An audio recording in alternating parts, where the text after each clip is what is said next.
Hello, I'm Deep Dhillon, your host, and today on your AI Injection, we're joined by Dr. Chris Cosma, community ecologist and pollination biologist at the Conservation Biology Institute with a PhD from UC Riverside. Chris has worked extensively on the effects of climate change on plant-insect interactions, and he's developed innovative conservation tools such as the butterfly net, now widely used in California. Chris, thanks so much for joining. So Chris, maybe start us up by telling us, what's the problem that you're trying to solve?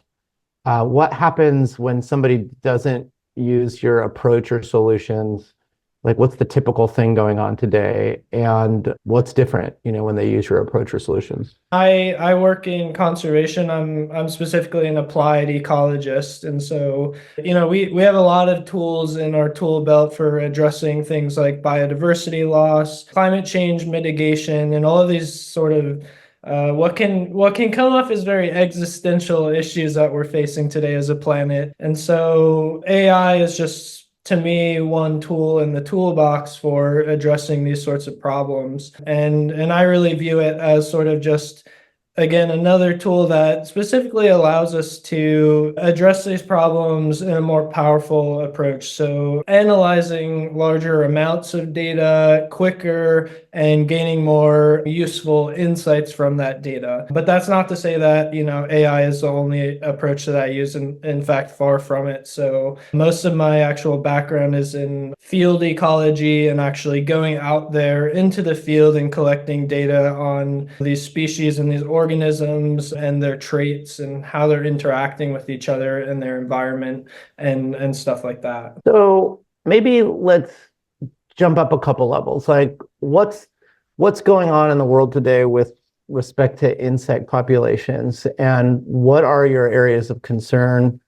Maybe start there. The main thing that we're seeing today with biodiversity in general, and this may come off as a little bit obvious given the news headlines, but yeah, biodiversity is declining. So with insects in particular, we're seeing somewhere around a 1 to 2% loss of insect populations per year. This magnitude and this rate of loss is a really major problem. And it's a problem for humans because we actually rely on these organisms, including insects, for things like our food production. So what I specifically focus on are plant pollinator interactions. And we know that about 90% of all plant species, and that includes around 70% of our crop plants, rely on insects to pollinate them and to produce the fruits and the seeds and the nuts that we eat. And so when we're talking about this rate and this magnitude of insect loss and biodiversity loss in general, it's not just that those species are disappearing, and that is inherently bad because of their intrinsic value. But it's also really bad news for us as other organisms on this planet, and also bad for ecosystems in general, and the services that they supply. So we're talking about bees in particular, or are we also in the decline of the bee population, or are we also talking about butterflies? What exactly are we talking about when you say pollinators?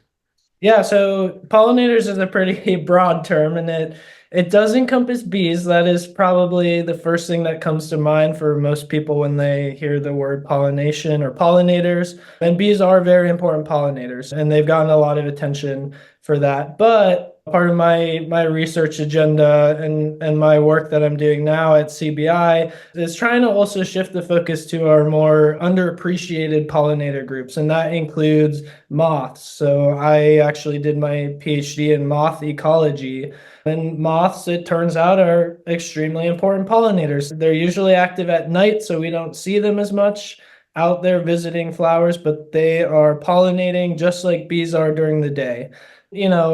It's not just insects. So pollinators are all sorts of different groups of insects: bees, butterflies, moths, flies. But we also have hummingbirds are important pollinators, and then even mammals can pollinate. So it's a pretty broad array of different organisms, but insects are the primary pollinators.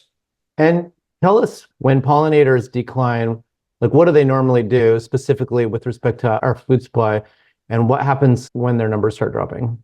Yeah, so that's a great question. And probably the reason that insect decline is getting so much attention is because, like you said, we rely on insects for our food supply. And getting a little bit more technical, what that means from a pollination perspective, these organisms, these insects and other animals, are actually physically transporting pollen, which are basically plant sperm, from one individual to another individual, and thereby allowing those plants to reproduce. And so this is essentially how plants have sex. For plants, they can't just get up and walk and meet their neighbors and reproduce that way. They actually do rely on other organisms to transfer that pollen for them and to allow reproduction. And kind of scaling up to how this all affects humans is that that act of pollination, of transferring pollen to the female reproductive parts of flowers, actually results in a lot of the food that we eat. So many of the fruits and vegetables that we eat, nuts and seeds. In fact, about 1 in 3 bites of food that we eat come from the interaction between a plant and a pollinator. And for the most part, those pollinators are insects. So walk us through that in more detail. So I think most humans are not eating wild food. They're eating food that's kind of grown in some kind of agricultural operation. And most of us think of a farm as being somebody planting seeds and something growing. Where is the pollinator impact specifically in that commercial food production chain? It's essentially at every stage. Like you mentioned, wild plants, non-agricultural plants. Pollinators are of course important to our native wild plant communities. And that's another major concern about pollinator decline, is that this is going to affect our natural ecosystems, and those natural ecosystems supply tons of ecosystem services like air and water purification. So that's another way that pollination can affect humans. I mean, these crop plants are also relying on insect pollinators. So even though they're bred and cultivated varieties of plant species pretty far removed from their native ancestors, they still, many of them, require biotic pollination by insects. And in fact, it's about 70% of all of our major food crops still either completely depend on or benefit from insect pollination.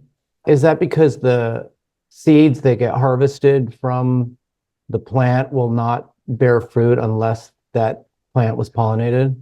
That can be the case, yeah. So, I mean, a lot of times if a plant is not outcrossed, it either just will not produce fruit at all, or it will produce lower quality fruit. So a lot of the benefit that we see coming from pollination is not just that it helps produce the fruit in the first place, but that it leads to larger and higher quality fruit, and mostly the type that we desire as consumers. So those big juicy strawberries and blueberries that you're eating, they get that way mostly from biotic pollination.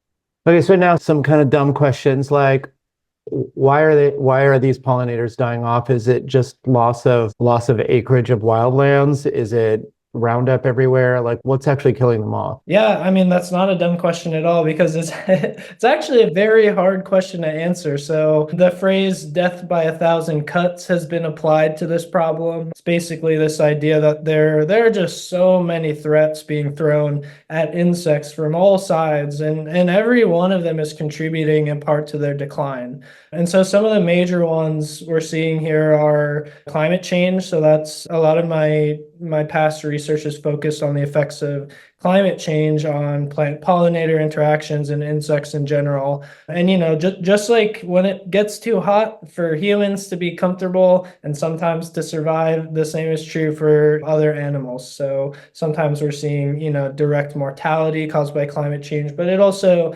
causes all sorts of indirect effects by, for example, reducing their food supply and the plants that they're gathering pollen and nectar from.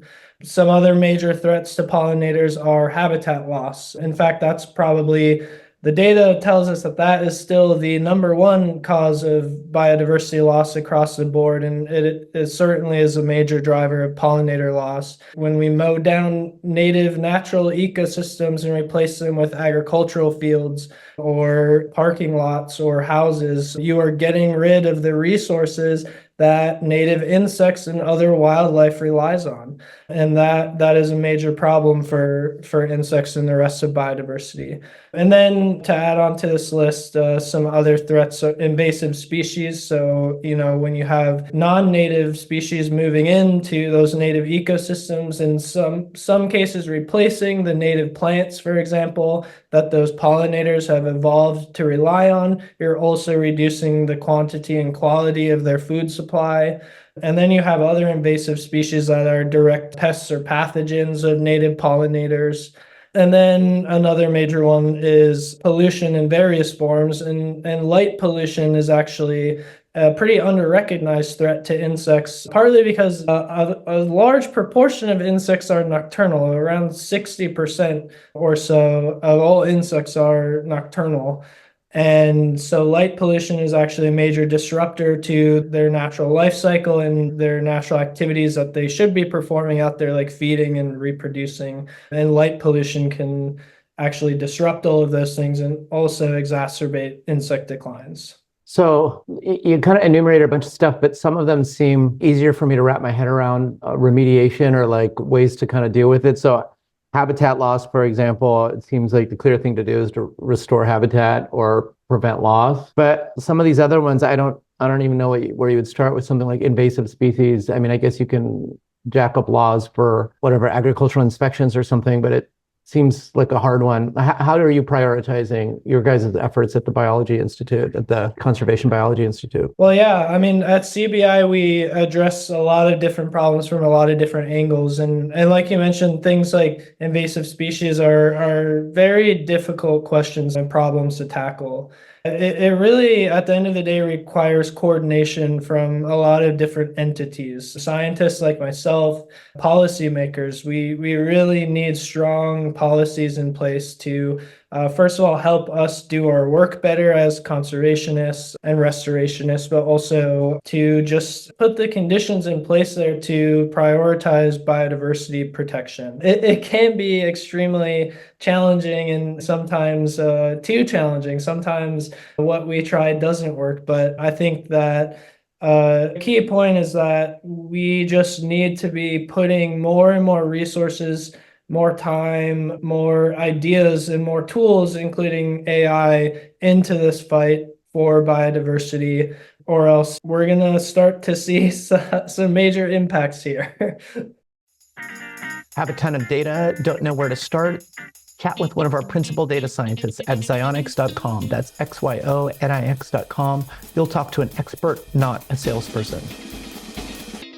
Okay, let's switch a little bit to the AI thing because you brought it up. Like, so where's the bulk of your energy going right now? Is it in the monitoring and trying to figure out and measure population loss? Because I can imagine you can maybe leverage machine learning like computer vision or to sample and compute insect density levels or bee density levels based on cameras or traps or a combo. That seems like a use case. And like, what are some other use cases? I imagine you're also looking at certain types of ecosystems and then maybe looking at satellite or drone or other aerial imagery to figure out habitat loss and which areas are more vulnerable. Like, maybe walk us through, how do you stack rank the AI usage scenarios in terms of their potential benefit and impact to this kind of overwhelming problem? I'll start by saying I think it's important to keep in mind that the fields of ecology and conservation biology have actually been using AI for decades, at least since the 1990s. Species distribution models, which are a really common tool in ecology and conservation, mapping where species occur in relation to environmental predictors, has actually used machine learning again since the 1990s.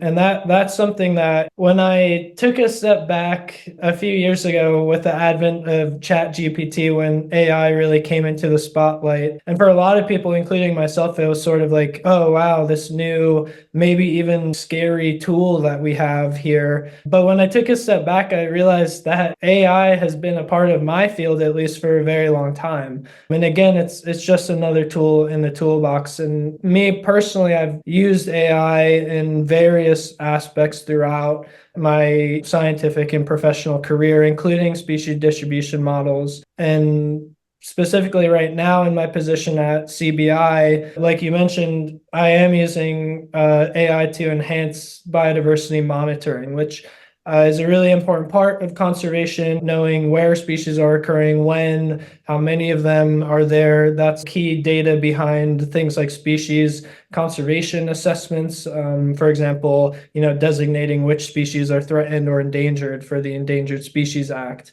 That's a really important field right now in biodiversity monitoring, where we've seen in the past 5 years or so these really exciting new advancements in joining AI with this technology like camera traps and acoustic monitors. And so just sort of getting into the details of how that works and how I've been using it. Please do dig in there, because the acoustic monitoring just suddenly like triggered a bunch of, oh yeah, I guess you could listen to crickets, and I guess you could listen to, yeah.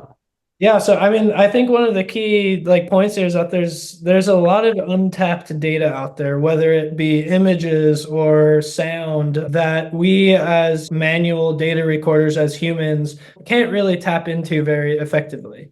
And AI coupled with camera technology and acoustic monitoring technology can really give us the ability to tap into those vast reservoirs of data. With these camera traps, which is one thing that I've been thinking a lot about recently, we have the ability to go out there and set up these cameras that are just constantly taking pictures of biodiversity. So some of them are motion activated, some of them are just time-lapse cameras that are taking pictures of things at predetermined intervals and later on going through those images and counting what's in there. And that process of camera trap imaging has been a part of conservation for a very long time, but historically it required humans to then go through every single image out of thousands of images and manually, first of all, just determine if there was something in the image at all. Sometimes there's not. Sometimes there's false triggers. And in the case of time-lapse imagery, you may only have 1% of all of those images that actually have an organism in it. So that's part of it. And then after you determine if there's anything in that image, to actually identify it, usually manually. And so what AI, computer vision technologies have given us the ability to do is automate that process and increase its speed and efficiency by orders of magnitude. So now what used to take humans weeks to months takes an AI algorithm going through camera trap images seconds to minutes. And so that's really, really expedited a lot of progress and insights, and all of that data is very useful for conservation. We just double click on that for a second. So maybe walk us through that in a little more detail. So like, where do you put the cameras? How do you determine where to put the cameras? Are you always looking in wildlands, or are you also looking in private farmlands? Once you put the cameras down, you have a process for like labeling the imagery. There must be like bounds on it, looking for itty bitty, tiny aphids or something. Like you have camera resolution challenges. I mean, looking for a grizzly bear is a lot probably easier than looking for something super small. Yeah, maybe just like walk us through a little bit. Like how does like the typical project roll out? Is it one species that you're trying to like develop across one kind of landscape, and how does that whole thing kind of generally go down? Yeah, that's a great question. And I mean, honestly, my typical project is not what most conservation scientists' typical project is, because I focus on insects. And insects, we haven't really applied camera trapping technology to insects like we have for large mammals. And so the out-of-the-box camera traps that you can buy on Amazon, they're not designed for monitoring insects. They're not so good at taking this up-close type of macro photography of insects. And then taking a step further, the recent advances in AI-powered camera traps, whether it's edge processing, where these cameras are in real time identifying what's in these images and pinging that data up to satellite, or even just post-processing of those images using AI. We don't have those models as well established for insects that we do for large mammals, for example. So there are open source software and online web applications that people can use to automate the detection and classification of mammals from camera trap images, but we don't have that same thing for insects. And so what I've actually been working on recently is taking this technology that we have working very well for mammals now, in part because of the advances that AI has allowed here, and trying to tweak that to make it work for monitoring insects with camera traps and monitoring plant pollinator interactions, for example. And I think where I see a lot of opportunity, and I'm partly awaiting a lot of progress here because we have a lot of different groups around the world now that have identified this as a knowledge gap. But where I see a lot of opportunity is joining the hardware with the software intelligently. And so we have a lot of software improvements that need to happen to enable insect and pollinator monitoring to be more effective. But we also, like I said, need the hardware to work better for that as well. We need the hardware and the software to interact well. And that's because you're trying to like push the costs of analysis of imagery down to the device? I mean, it is partly a cost thing. So right now, for example, a lot of the progress that's been made in automated monitoring of insects. So we do have groups around the world that have developed these devices, basically camera traps that, you have insects come in, you take photos of them, and then you use usually a post-processing AI framework to weed through those images and detect and classify the insects. The problem right now is a lot of those units are extremely expensive. What I would like to see happen is that we make insect monitoring with camera traps as cheap and efficient as it is with monitoring large mammals, where you have these camera traps that are not too expensive that you can buy to monitor mammals, even those equipped with AI. We do not have that for insects right now. So I guess I'm trying to understand the specific challenges with respect to insects, because it seems like the hardware question is sort of orthogonal. Like you can grab the image, throw it up in the cloud and deal with it, on whatever you can get off of one of the cloud providers, whatever GPUs you've got. But like the imagery itself, all I can think of is like resolution and frame rate seem like the two things that would matter more. Is that what you mean by hardware? I don't know, bees move faster. Certain insects just like move a lot faster and might be really tiny, like a pixel or something in a large field of view. Exactly. So yeah, I mean, that's the major issue right now is with the camera hardware. We do have cameras, like if you use your smartphone to go take an up-close photograph of an insect, it does a pretty good job. And you can put that photo on iNaturalist, and their AI computer vision algorithms does a pretty good job at identifying those insects. But these sort of out-of-the-box camera traps that we have right now are not really good at doing that for insects because of those issues that you mentioned, the resolution. Like lower quality cameras. Yeah, lower quality images, and also related to insect behavior and the fact that, when you're taking up close videos or images of tiny little insects on flowers, for example, any sort of natural movement in the environment, like the swaying of those plants in the wind, is going to be, magnified. In that up close image. So there's a lot of these sorts of like technological logistical challenges to overcome to make this work as well for insects as we have it working for large mammals. Oh, I see. Yeah. And are these conservation biologists that are purchasing these traps, is all this stuff open source to this hardware, or is it there's enough of a market that people are producing them at scale that the costs are low, or is that not the case and they're like profs just kind of having their grad students tinker with hardware and make their own traps? Like what's the state of it today?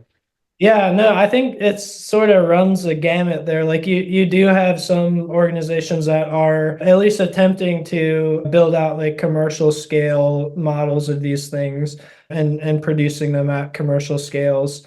But then a lot of the effort has been by, university researchers who are making things open source for the most part. So publishing their methods, a lot of it's sort of like DIY. And those are the things that I played around with the most, is like, we have phone cameras and like we can do a lot of this stuff just by rigging it up ourselves in our backyards. And I find that stuff fun. So I've done that a lot on the side. I think a big goal right now is to make this sort of automated monitoring of insects scalable. And I think part of what that requires is making it more affordable, if there are commercial versions of these things, to allow, for example, a scientist like myself who wants hundreds of units to deploy out into the field for a field study, rather than just one or two. It seems like if you're designing, building, and selling solely to scientists, the scale of the market is just not big enough and the cash supply is not there to drive the prices super low. But if you can, it seems like private farms have, my guess, have an incentive to figure out whether insects there for a different purpose maybe. But if you can leverage that to drive the cost and scale, then you could take the resulting hardware and the scientists could benefit from it too. Yeah. Oh, absolutely. And actually, a lot of the work that's been done around this is an agricultural pest control perspective. Yeah. I know of several companies that sell these units that are specifically designed to automate the monitoring of pest species in agricultural areas. They probably work great, but again, for like a researcher like myself, I can't buy hundreds of those units because they're thousands of dollars a piece. But so their costs haven't scaled down yet. Not that I've seen. And another part of the scalability is the fact that a lot of these units that require, for insects, sometimes specialized attractants and viewing surfaces, and you're not talking about a little camera trap. You're talking about a huge box basically that you have to transport across maybe wild lands or agricultural fields or wherever you're deploying them. So again, I think for insects, we as a field have been focusing more on like what's possible to maximize, like, I want to detect the most number of species as efficiently as possible and that sort of side of things, and not so much on the scalability, making this more cheap, smaller, more transportable, able to run in the field on batteries or solar power. Yeah, you got power issues. You might have satellite comms or cellular service comms. You got all the problems that run with running a Gidget out in the middle of nowhere.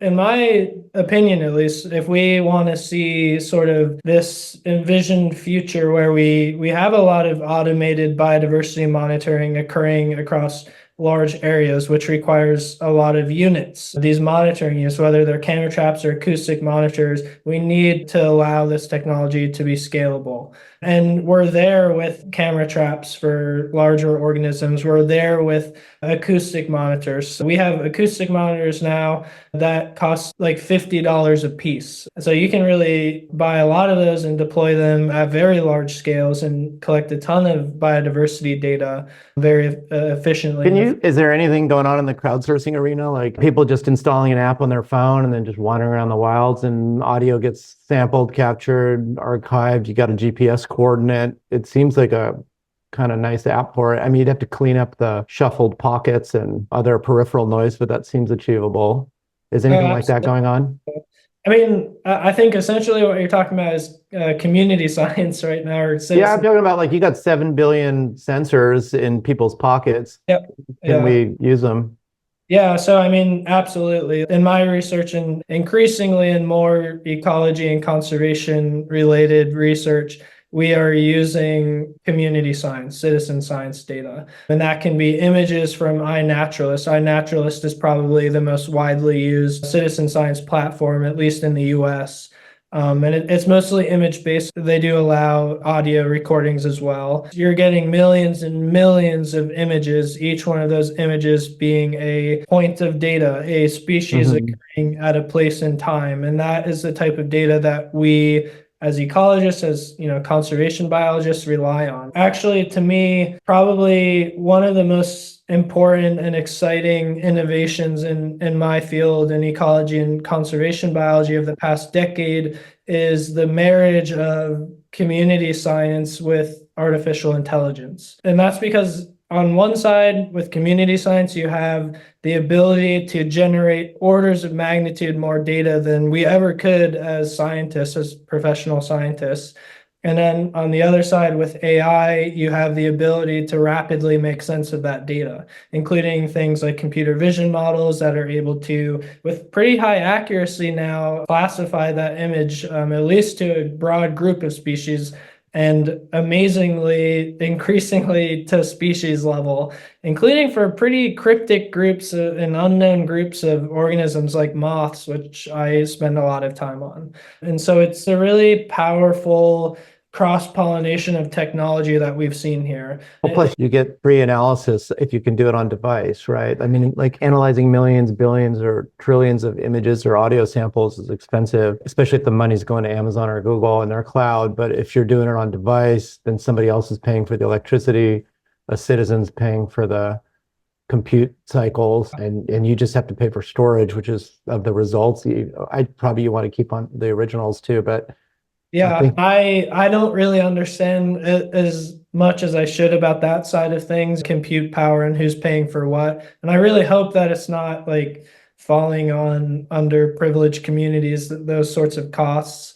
But yeah, I mean, that's a good point, is that we're sort of sharing the costs of generating this biodiversity data and storing it, and not just relying on conservation nonprofits like the one that I work for that often don't have the sort of money to buy a huge data. Well, that's what I'm wondering, right? Like what you're describing is sort of a global effort to have maybe near real-time monitoring of insect populations. Someone's going to pay for that. How does that stuff get funded today? Are we talking about scientific grant money kind of, and conservation grant money and environmental grant money? Or is there some private market where it's super valuable to actually have this data? I don't know, like hedge funds come to mind. Hedge funds that are doing commodities trading might want to know when a band of locusts is about to destroy the entire crop from Kenya or something. To be honest, I don't know much about that, but I do know that there are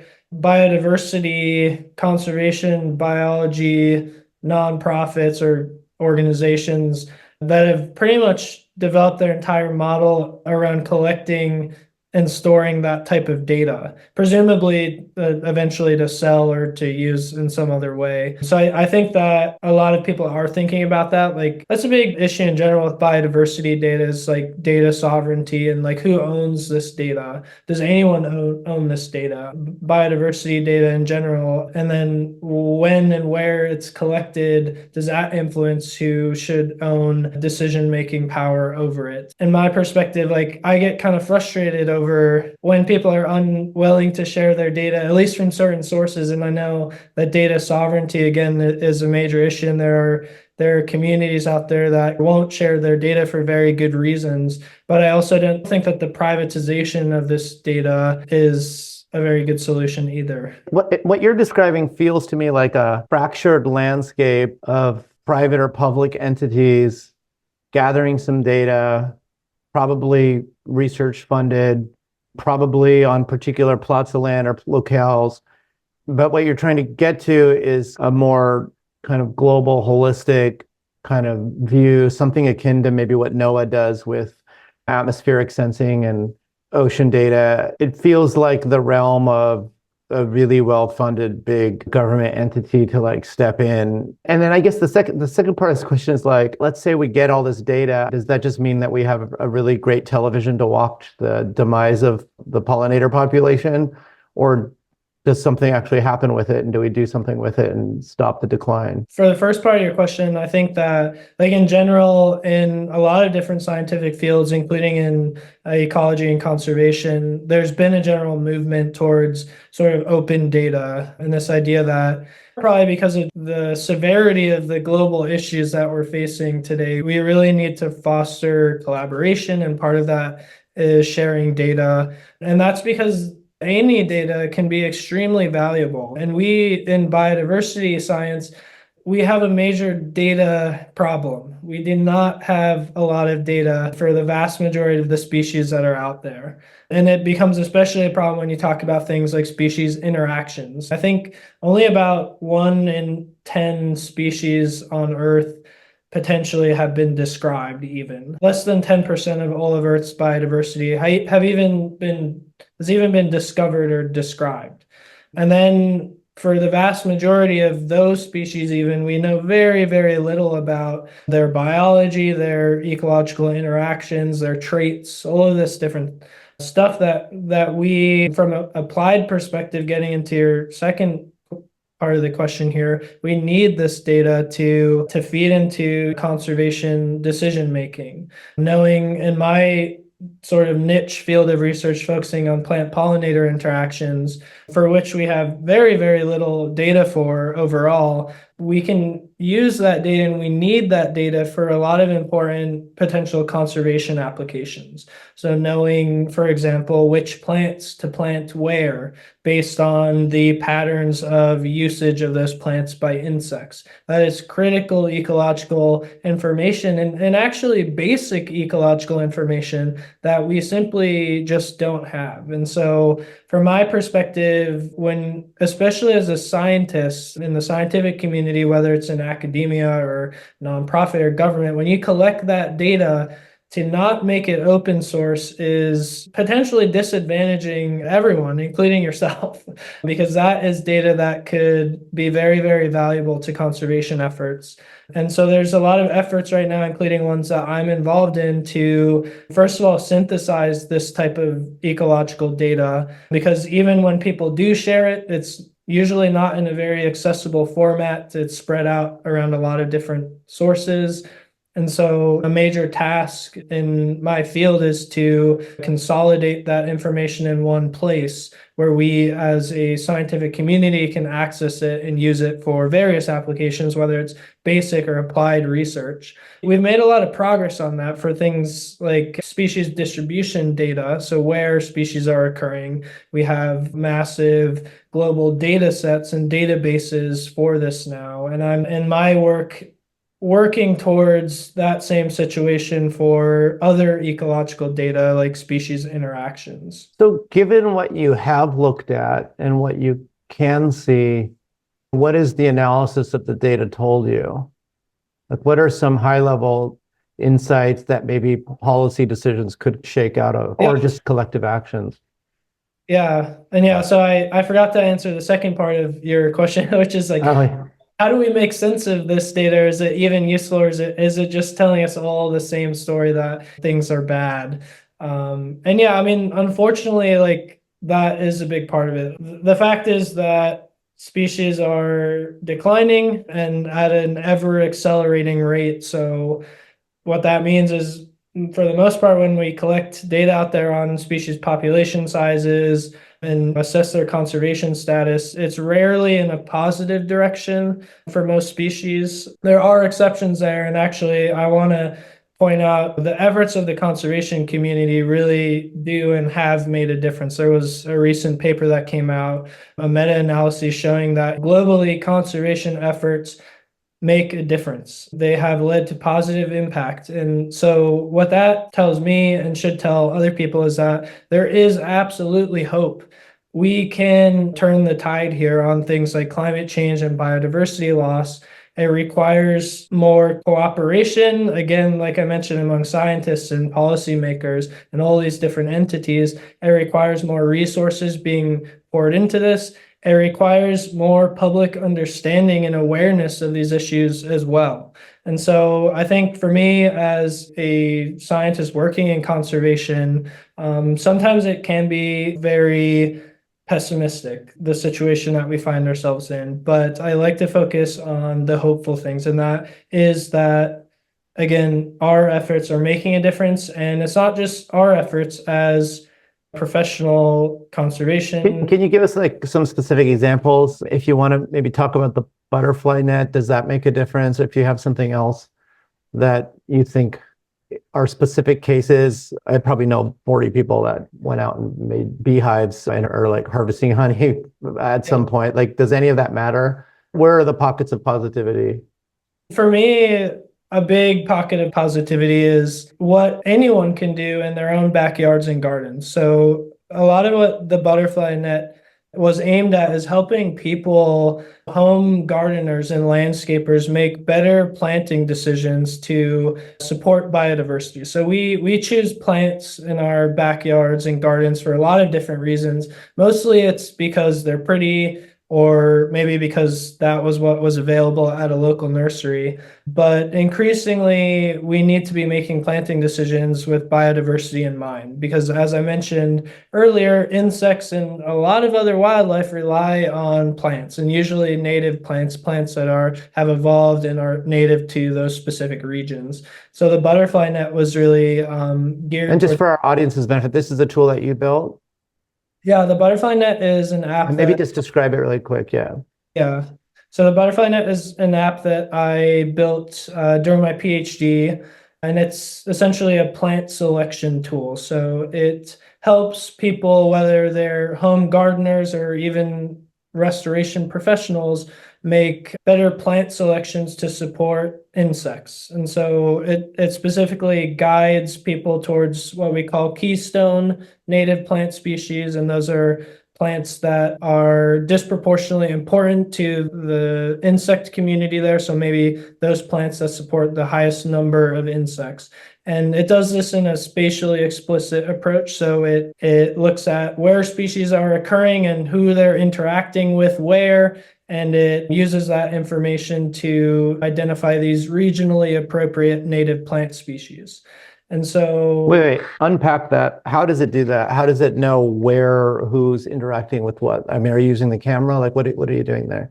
Yeah, so I say we because this project has now blossomed into a working group that I'm leading through the National Center for Ecological Analysis and Synthesis. But we are basically looking at those types of data sources that I've been mentioning here, including from citizen science, where people are documenting which species are occurring where.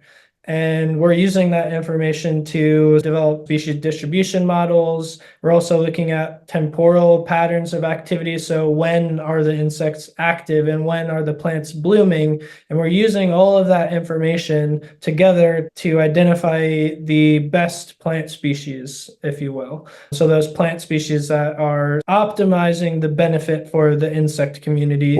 Was that based on trap imagery or based on the apps? Like a phone, I'm envisioning a phone app imagery or something else. Yeah, so most of the data that we're using actually is coming from iNaturalist, and Got it. This is mostly from people's phone cameras taking photos. And iNaturalist imagery has just contributed exponentially to the amount of data available to produce things like species distribution models.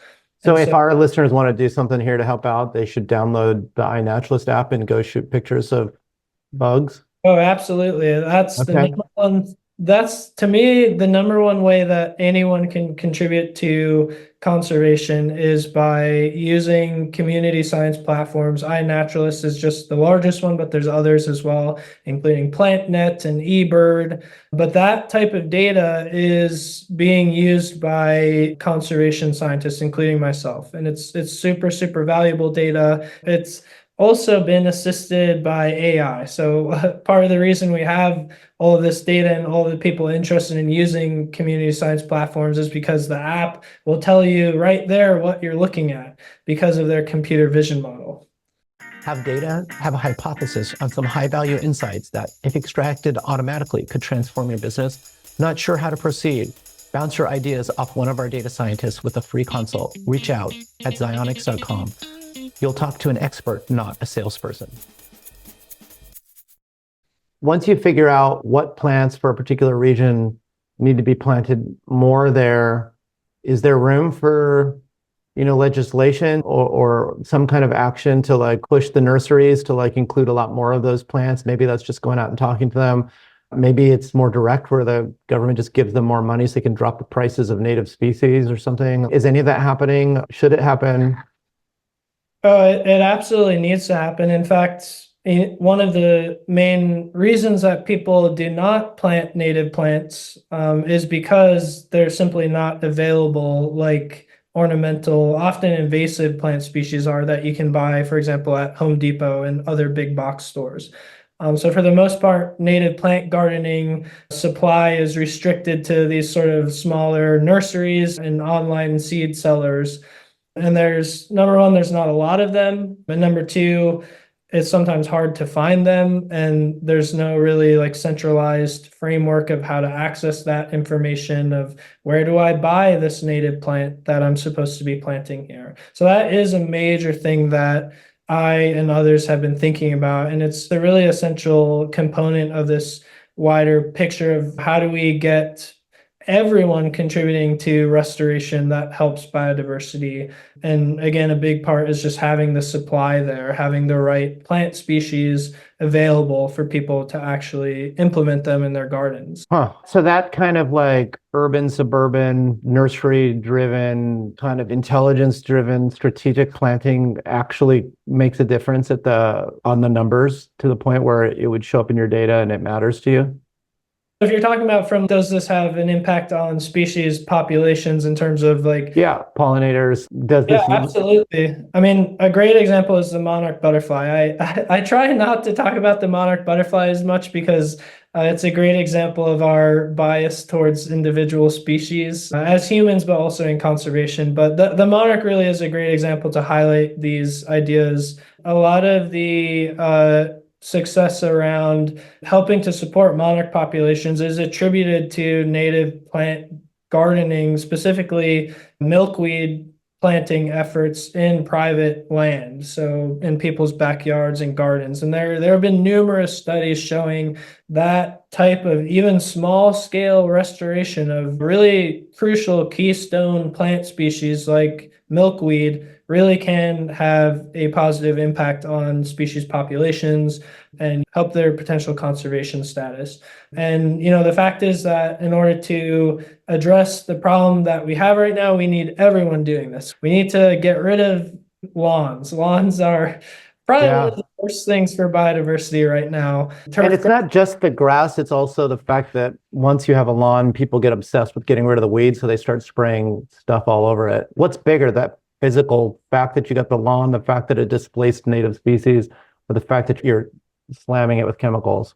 Oh, it's all of those things. Absolutely. So, I mean, first of all, when you have a turf grass lawn, it's one species of often non-native grass. And what that means from a biodiversity perspective is if you envision each plant species supports a given number of native insects.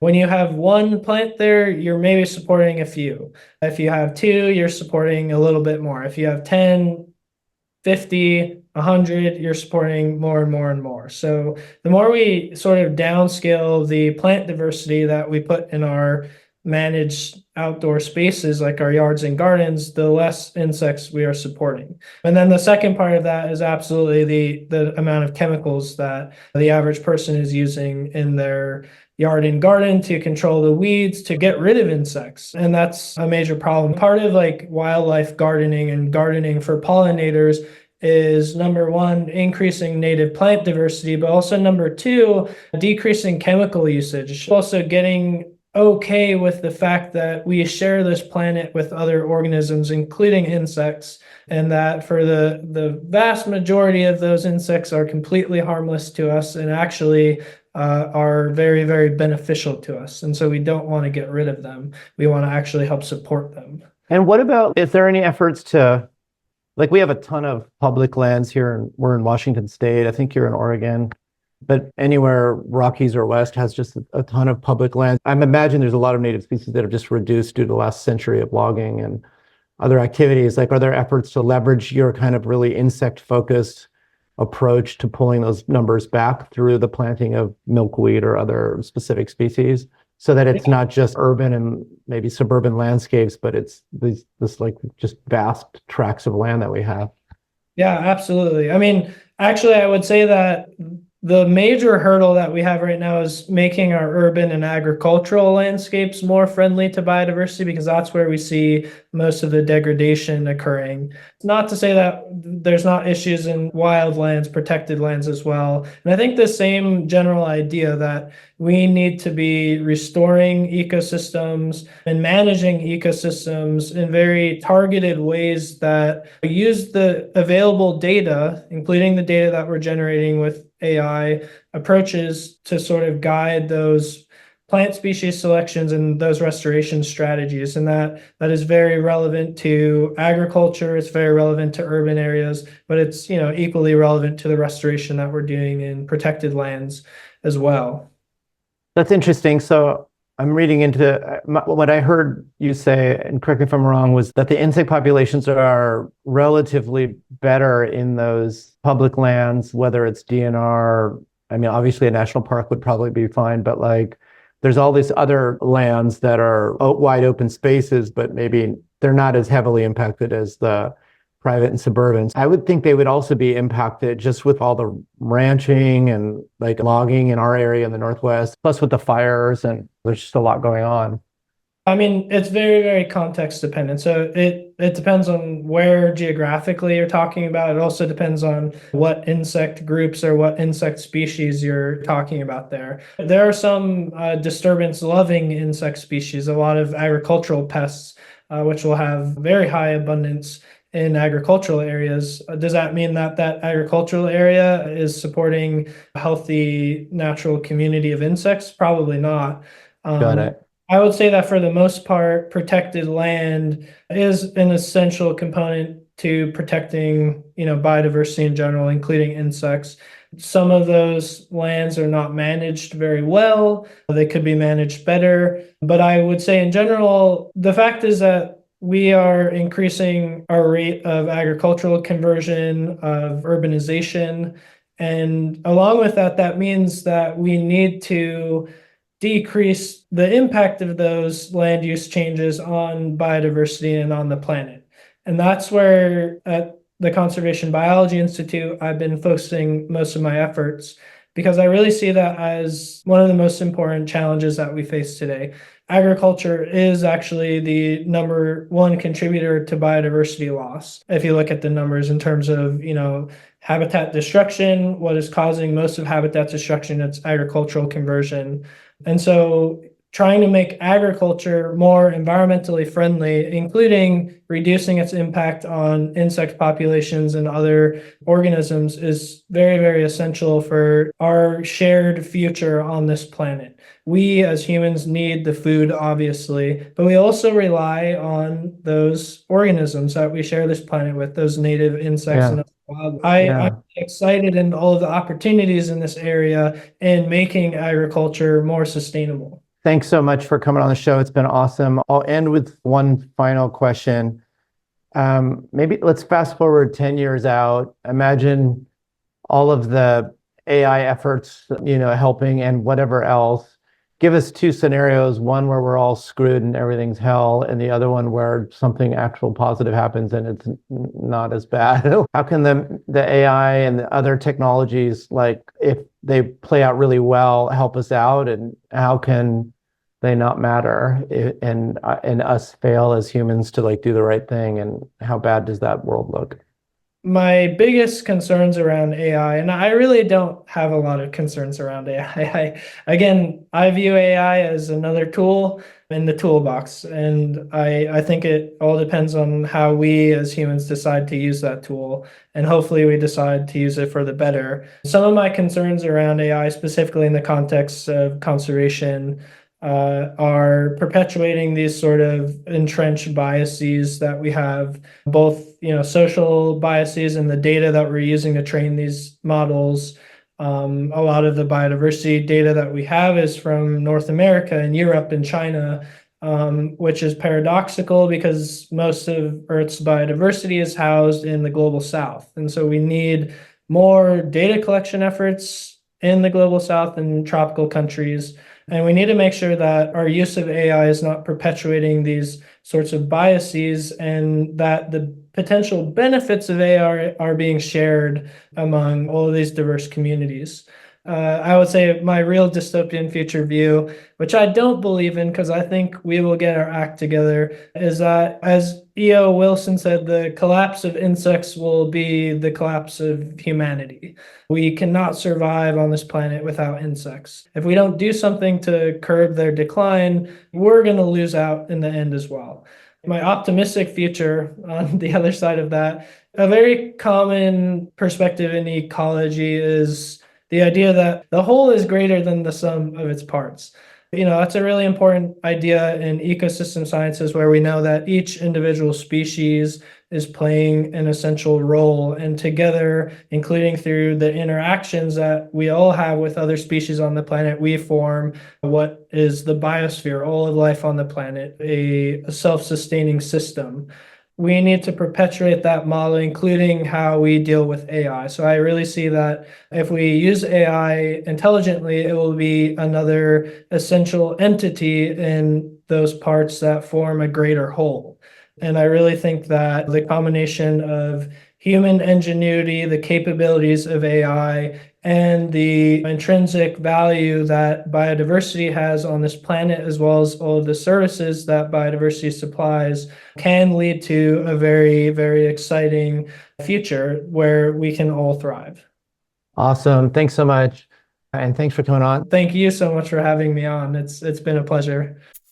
That's all for this episode. I'm Deep Dhillon, your host, saying check back soon for your next AI injection.